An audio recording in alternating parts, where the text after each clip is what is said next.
বৃহত্তম চালের মোকাম কুষ্টিয়ার খাজানগরের রশিদ অ্যাগ্রো ফুড প্রোডাক্টস লিমিটেডের মালিক আব্দুর রশিদ ওরফে চাল রশিদকে গ্রেফতার করেছে পুলিশ। রাজশাহীর ইরাম ফিড মিলের মালিক আতিকুর রহমানের করা একটি মামলায় তাকে গ্রেফতার করা হয়েছে। শনিবার বিকেল 5টার দিকে কুষ্টিয়া শহরের মজমপুর এলাকার একটি গলি থেকে তাকে গ্রেফতার করা হয়।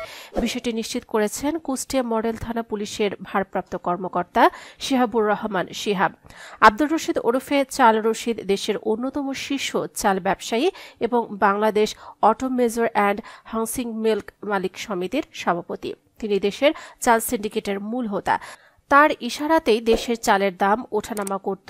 এছাড়া তার বিরুদ্ধে একাধিক মামলা রয়েছে বলে জানা গেছে। আব্দুর রশিদের বিরুদ্ধে আদালতে 1,33,64,867 টাকা আত্মসাতের মামলা করেন রাজশাহীর আতিকুর।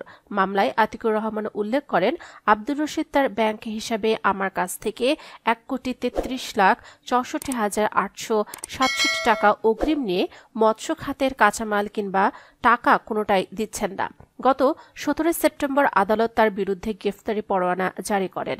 কুষ্টিয়া মডেল থানা পুলিশের ভারপ্রাপ্ত কর্মকর্তা শিহাবুর রহমান শিহাব বলেন, আব্দুর রশিদের বিরুদ্ধে CR 643/23 মামলায় গ্রেফতারি পরোয়ানা ছিল।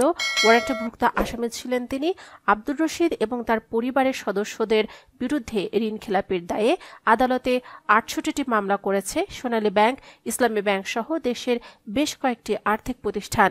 এরপর থেকেই তিনি ও তার পরিবারের সদস্যরা আত্মগোপনে ছিলেন।